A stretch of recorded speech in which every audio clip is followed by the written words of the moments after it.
Claire had always loved her old Victorian house.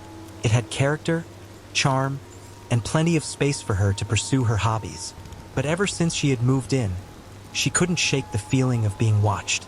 It started with small things: a misplaced book, a creaking floorboard. She chalked it up to the house settling, but the feeling persisted. One stormy night, Claire decided to stay in and work on her painting. The rain hammered against the windows, and the wind howled through the eaves.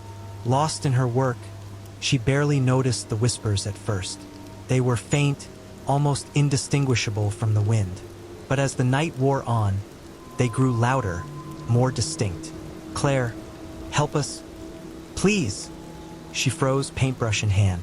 The whispers seemed to be coming from the walls themselves. Heart pounding, she pressed her ear to the wall and listened. The voices were faint but unmistakable, begging for help, pleading for release. Terrified yet compelled, Claire followed the voices through the house, finally stopping at a small, unused closet under the stairs. She hesitated, hand trembling on the doorknob, before finally summoning the courage to open it. Inside, she found an old, dusty trunk. With shaking hands, she pried it open, revealing a collection of yellowed letters and photographs. The letters told the story of a family who had lived in the house decades ago. They spoke of strange happenings, of children who heard whispers in the walls, and of disappearances that were never solved. As she read, the voices grew louder, more insistent. "Find us, Claire, free us." She knew she had to dig deeper, to uncover the secrets buried within the house. But what she found next would lead her down a path of unimaginable horror. Claire spent the next day researching the family from the letters. She visited the local library, digging through old newspapers and archives. The deeper she dug, the darker the story became. The family had been plagued by misfortune. Children disappearing, strange illnesses, and, finally, the parents vanishing without a trace. The house had changed hands multiple times since, each new owner leaving after only a few months. That night, Claire returned home, her mind buzzing with unease. The whispers began as soon as she stepped inside, louder and more desperate than before. "Help us. Find us." Determined to uncover the truth, she went back to the closet under the stairs. She searched every inch, finding nothing but dust and cobwebs. Frustrated, she sat down, trying to piece together the clues. As she ran her hands along the floorboards, she felt one shift slightly under her touch. With renewed hope, she pried it up, revealing a hidden compartment. Inside, she found a small, intricately carved wooden box. Claire opened it to find a diary, its pages brittle with age. The diary belonged to the mother of the family, and it detailed the strange occurrences in the house. The final entry was the most chilling. "They come at night, whispering through the walls. They want the children. We tried to leave, but the house won't let us. I fear we are trapped here forever." Claire's hands trembled as she closed the diary. She now understood the whispers were not just voices but souls trapped within the walls, victims of whatever malevolent force resided in the house. She knew she had to find a way to free them, but how? The answer seemed to lie in the basement, a place she had avoided since moving in. The whispers grew louder as she approached the basement door, their pleas echoing in her ears. With a deep breath, she descended the creaky stairs into the darkness. The air grew colder, and the musty smell intensified. As she reached the bottom, she saw something that made her blood run cold. Symbols and runes scrawled across the walls, glowing faintly in the dim light. In the center of the room was a large, ornate mirror, its surface dark and foreboding. The whispers reached a fever pitch, urging her forward. Claire approached the mirror, its surface rippling like water. She saw reflections of the children, their faces twisted in fear and pain, trapped behind the glass. They reached out to her, their hands pressing against the mirror's surface. "Help us! Break the curse!" Claire knew she had to act quickly. She searched the basement, finding an old, rusted hammer among the clutter. Taking a deep breath, she swung it at the mirror. The glass shattered with a deafening crash, the shards scattering across the floor. The whispers stopped abruptly, replaced by an eerie silence. For a moment, nothing happened. Then, one by one, the children appeared, their forms ethereal and glowing. They smiled at Claire, their faces peaceful for the first time. "Thank you," they whispered, their voices filled with gratitude. "We are free." As they faded into the darkness, Claire felt a sense of relief wash over her. She had freed the trapped souls and broken the curse that had haunted the house for so long. But as she turned to leave the basement, she noticed something strange. The runes on the walls were still glowing, more intensely now that a cold wind swept through the room, and Claire realized with horror that the malevolent force was not gone. It had merely been awakened, and it was angry. The basement door slammed shut behind her, trapping her in the darkness. The temperature plummeted, and she could feel a sinister presence closing in around her. The whispers returned, more malevolent and demanding than before. "Your turn." Claire's heart raced as she realized the true horror of her situation. She had freed the children, but in doing so, she had unleashed something far more dangerous. The house had claimed her, and now she was trapped, just like the family before her as the darkness closed in. Claire knew she had to find a way to escape before it was too late, but the whispers continued to echo in her mind, a constant reminder of the malevolent force that now sought to claim her soul. Claire's heart pounded as the basement door slammed shut, trapping her in the darkness. The runes on the walls glowed brighter, casting eerie shadows across the room. The malevolent presence seemed to close in around her, whispering threats and promises of eternal torment. Desperate to escape, Claire searched the basement for anything that might help. She found an old, dusty book tucked away in a corner. Flipping through the pages, she discovered it was a grimoire filled with spells and rituals. One page caught her eye, a ritual to banish evil spirits. The instructions were detailed and complex, requiring specific ingredients and incantations. Claire gathered what she could find: salt from the pantry, candles from the living room, and a piece of chalk to draw the necessary symbols. She quickly set to work, drawing a protective circle on the basement floor and placing the candles at each point. As she lit the candles and began the incantation, the air grew colder, and the whispers intensified, now filled with rage. Shadows danced around the room, and the house seemed to shake with fury. Claire forced herself to focus, repeating the incantation louder and more forcefully. "By the power of light and love, I banish the dark spirits from this place. Return to the shadows from whence you came. Leave this house and never return." A deafening roar filled the room, and the glowing runes flared brightly before fading into darkness. The temperature began to rise, and the oppressive feeling lifted. For a moment, there was silence. Claire held her breath, waiting, hoping it had worked. Suddenly, a cold, sinister voice echoed through the basement. "You think you can banish me? You are a fool." The shadows coalesced into a dark figure, its eyes glowing with malevolence. Claire realized with horror that this was the true entity that had haunted the house, the force behind the whispers and the disappearances.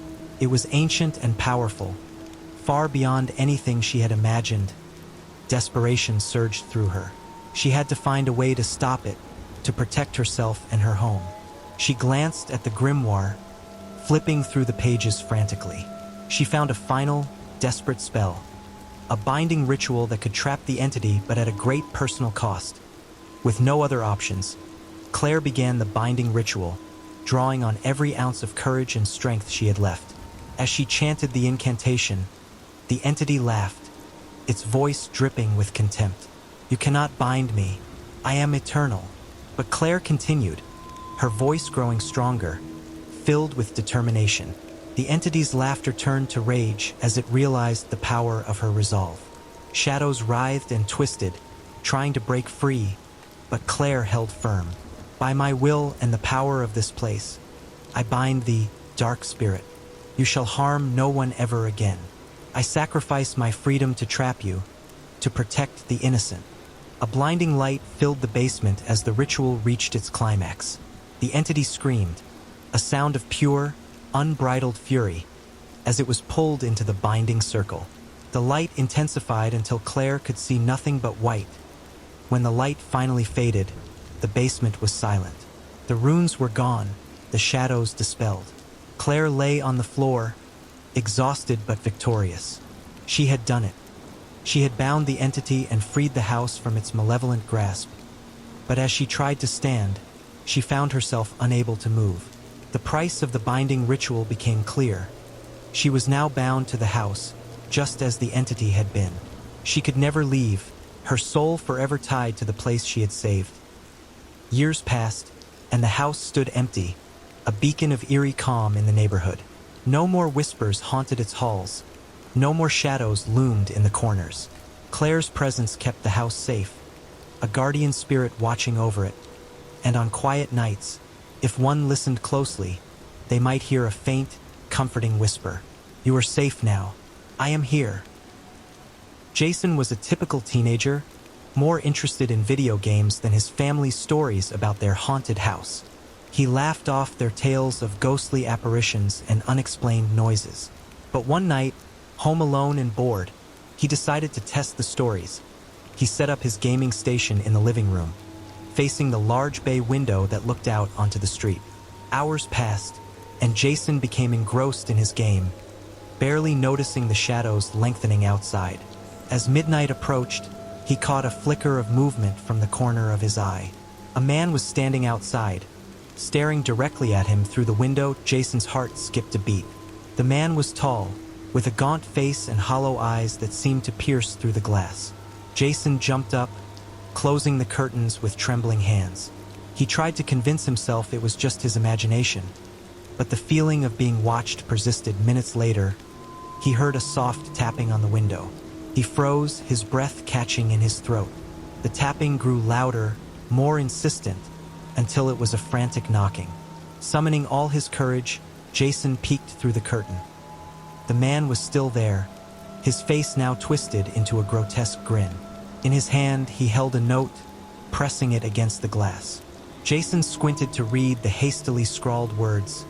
"Let me in." Terrified, Jason grabbed his phone to call for help, but the line was dead. The knocking grew more violent, shaking the window in its frame. Jason backed away, his mind racing. He had to get out, had to escape, but as he turned to flee, he heard the unmistakable sound of breaking glass. Jason's pulse raced as he sprinted through the woods, the final message from the unknown number echoing in his mind. "Keep running. You're not alone." Each rustle of leaves and snap of twigs felt like a predator closing in. He had to find safety, and fast. Emerging from the woods, Jason stumbled upon a small clearing. In the moonlight, he saw an old, decrepit barn. It seemed like the only shelter for miles, so he cautiously approached, his eyes scanning for any sign of movement. He pushed open the creaky door and slipped inside, hoping to find some respite. Inside the barn, he found a ladder leading to a loft. Climbing up, he positioned himself where he could see the entrance. His phone buzzed again, making him jump. It was another message from the unknown number. "Don't stay there. He's coming." Fear and confusion gripped him. Who was sending these messages? How did they know what was happening? As if to confirm the message, he heard footsteps approaching the barn. He peered through a crack in the wall and saw the man, his gaunt figure moving with unnerving determination. Jason knew he couldn't stay hidden in the barn. He needed to confront this nightmare. With no other choice, he climbed down and grabbed an old pitchfork. Just as he was about to leave, his phone buzzed again. "Behind you." He spun around to find the man standing at the entrance of the barn, blocking his only exit. Jason brandished the pitchfork, his hands shaking. The man stepped forward, his hollow eyes fixed on Jason. "Why are you doing this?" Jason shouted, his voice breaking. The man tilted his head, a twisted grin spreading across his face. "You took something that belongs to me." Jason was baffled. "I don't even know you." The man's smile faded. "You don't need to. Just know that you have something I want." Jason felt a chill run down his spine. What could this man possibly want from him? He didn't have time to ponder.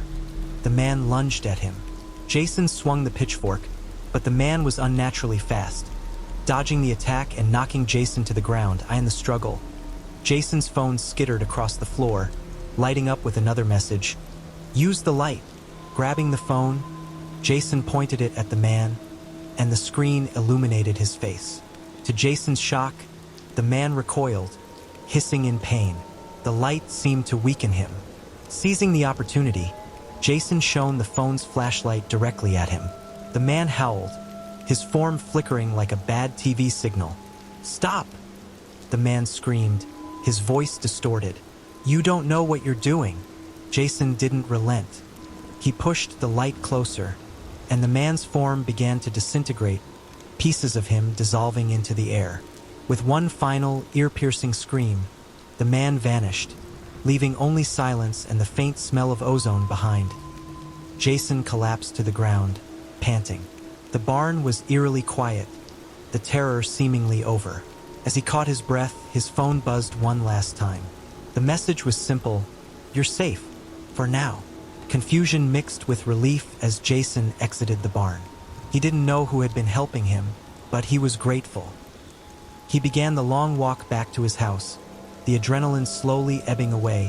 When he finally arrived home, he found the broken window still open, shards of glass scattered on the floor. He called the police, and they arrived quickly, taking his statement and promising to investigate. However, they found no trace of the intruder, no evidence of the supernatural events Jason described. Days turned into weeks, and Jason tried to move on from that horrifying night. But the experience had changed him. He installed security cameras and reinforced his windows and doors. He even looked into the house's history, hoping to find any clues about the man who had terrorized him one evening. As he reviewed the footage from his security cameras, he noticed something odd. In the grainy video, he saw a figure standing at the edge of his property, just beyond the reach of the lights. It was the man, his hollow eyes gleaming in the darkness. Jason's phone buzzed with a new message from the unknown number. He's not gone. Be ready. Jason's heart sank. The nightmare wasn't over. The man, or whatever he was still out there, watching, waiting. But this time, Jason was prepared. He knew he couldn't run forever, but he wouldn't face the darkness alone. The mysterious messages gave him hope that someone, somewhere, was on his side. With renewed determination, Jason vowed to uncover the truth and put an end to the terror once and for all. The hunt was just beginning. Lucy had just moved into her new apartment, a cozy little place on the outskirts of town. It was perfect for her, quiet and away from the hustle and bustle of the city. Her first night alone, she settled in with a good book and a cup of tea. Everything seemed perfect until she heard the footsteps. They were faint at first, almost imperceptible, but as the night wore on, they grew louder, echoing through the apartment. Lucy tried to ignore them, convincing herself it was just the building settling. But when the footsteps stopped right outside her bedroom door, she knew something was wrong. She tiptoed to the door, pressing her ear against it. She could hear breathing, slow and steady, on the other side. Her heart pounded in her chest as she slowly opened the door, only to find nothing. The hallway was empty, but the air was thick with an eerie silence. Determined to get to the bottom of it, Lucy stayed up the next night, waiting for the footsteps. Sure enough, they started again, moving through the apartment with a deliberate pace. This time, she followed the sound, leading her to the living room. There, in the dim light, she saw a figure sitting in her favorite chair. It was an old woman, her face pale and gaunt, with eyes that seemed to bore into Lucy's soul. She wore a tattered dress and clutched a bundle of keys in her bony hand. Lucy gasped, and the woman turned to her, a twisted smile spreading across her face. "Welcome home, dear," the woman croaked. "I've been waiting for you." Lucy wanted to scream, to run, but she was rooted to the spot, paralyzed with fear. The woman stood up, the keys jangling ominously, and began to walk towards her. Lucy's mind raced, trying to comprehend what was happening. But there was no time to think, only to act. Lucy's breath came in ragged gasps as the old woman, with her gaunt face and tattered dress, moved towards her. The bundle of keys jingled ominously with each step. Desperation coursed through Lucy as she realized she needed to act quickly. "Why are you here?" Lucy stammered, trying to stall for time. "What do you want?" The woman's twisted smile widened. "I'm here to take care of you, dear, just like I took care of all the others." Lucy's mind raced. She had to find something, anything, to defend herself. She scanned the room and spotted a heavy candlestick on a nearby table. She edged towards it, keeping her eyes on the phantom caretaker as Lucy grabbed the candlestick. The old woman lunged at her with surprising speed. Lucy swung the candlestick, hitting the apparition. To her shock, the woman let out a blood-curdling scream and recoiled, flickering like a faulty projection. Realizing she could hurt the ghost, Lucy pressed her advantage. She swung the candlestick again, each blow weakening the specter further. The old woman's form grew more transparent, her screams more desperate. "You think you can defeat me?" The ghost hissed. "I am bound to this place." Lucy paused, panting. "Why? Why are you bound here?" The woman's eyes flashed with anger. "They trapped me here, the family who lived here before you. They summoned me, then left me to rot in this cursed house. Now I take care of anyone who moves in, just as they wanted." Lucy's heart ached with sympathy, but she knew she had to finish this. "How can I free you?" The ghost's eyes widened in surprise. "Free me? You can't. The only way to end this is to destroy the source of my power." "Where is it?" Lucy demanded. The ghost pointed a trembling finger towards the attic. "An old locket. It binds me here. Destroy it, and I will be free." With renewed determination, Lucy raced up the stairs to the attic. She had never been up there, fearing the dust and cobwebs. But now she faced her fear head-on. She rummaged through old trunks and boxes until she found it. A small, ornate locket. She held it in her hand. She could feel the dark energy emanating from it. She didn't hesitate. Raising the candlestick, she smashed the locket with all her might. The locket shattered, and a pulse of dark energy exploded from it, knocking Lucy back. The house seemed to tremble, and she heard a final, agonized scream from the ghost below. Then silence. Lucy slowly made her way back down to the living room, expecting to see the ghostly caretaker. But she was gone. The oppressive atmosphere had lifted, replaced by an eerie calm. Exhausted, Lucy collapsed onto the couch, trying to process everything that had happened. She had freed the ghost, ended the curse, and saved herself. Days later, as Lucy settled back into her routine, she began to notice small, comforting changes in the house. The creaks and groans were gone, replaced by a peaceful stillness. She even found an old journal hidden in a closet, detailing the previous family's desperate attempts to summon and control the caretaker spirit. Reading through the journal, Lucy learned that the family had summoned the spirit to protect their home from intruders but had lost control. The caretaker, bound to the house by the locket, had turned against them. That as Lucy closed the journal, she felt a sense of closure. The nightmare was over, and she could finally make the house her home. But she kept the journal as a reminder of the house's dark past and the power of the unknown. One evening, as she was settling down with a book, she thought she heard a faint whisper.